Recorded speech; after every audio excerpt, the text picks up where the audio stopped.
Bryce Young had an incredible first scrimmage. He did. He went out there, dominated. Coach Saban talked about it, accurate with the football, made explosive plays, managed the offense well, had a good, strong first scrimmage, picked up some things there from offensive coordinator Bill O'Brien, according to the reports there, 4 touchdowns for one Young. So, where does he go from here after a good first scrimmage? He's got the second one coming up here on Saturday, and what we can expect for Bryce Young, what I can expect from Bryce Young is him building off that first scrimmage, going back out there, continuing to get comfortable with what Bill O'Brien is going to have him do, whether it's extending plays outside the pocket, whether it's changing protection schemes, whether it's changing to the right run play, whatever the offense tailors to, I expect, for Bryce to go out there and continue to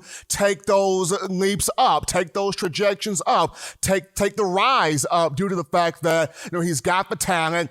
Absolutely, he's got the ability, and within that first scrimmage, of course, we saw it. Came up to a big, lightning, explosive start, showing you what he's got in the arsenal. Whether it's touch passes, whether it's bullet passes, whether it's him, escaping the pocket or moving within the pocket. He showed you on last week definitely what he's capable of in doing, but.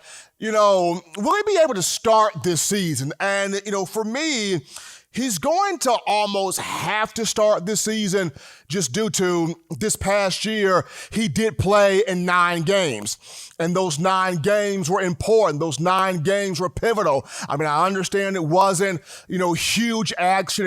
I know it wasn't, huge moments in the national championship game or against Florida, or against the conference schedule that Alabama had, the SEC full conference schedule there.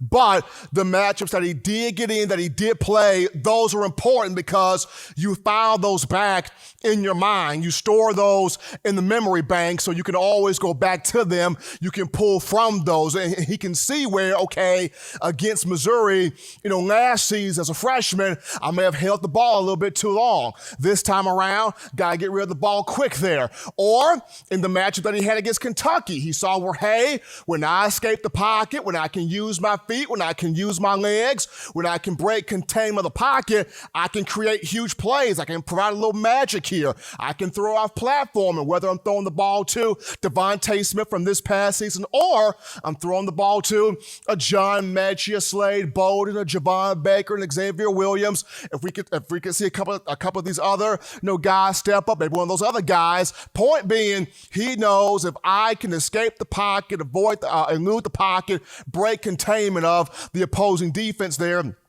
I can make plays. So should start this season because of that experience he's got coming over from the 2020 campaign. Now, to me, he's ready to start because of the very things that I've just mentioned, going back to in the practices he had.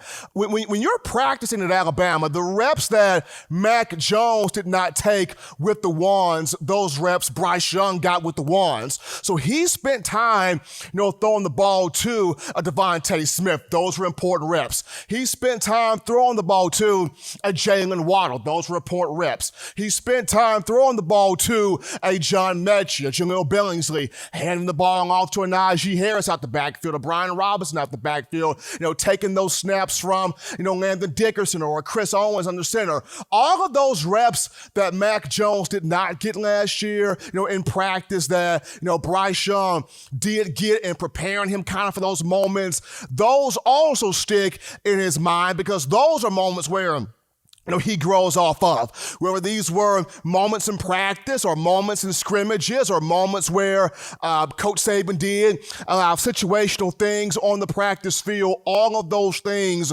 helps Bryce Young. All of those things develop Bryce Young. All of those things fit right there into this young man's wheelhouse as he prepares to not only try to have a huge second scrimmage, but also a big A-Day game here coming up in the latter portion of this month on Saturday, April the 17th. So I mean, just to me, the first scrimmage there, he went out there, dominated, huge performance. This is going to take him to continue to build there. From that to the next scrimmage coming up here, he should start, in my opinion, due to the experience that he got in the 9 games as a freshman and all of the reps that he's gotten from this past year to now this spring, only going to help him get better, only going to help him mature and grow.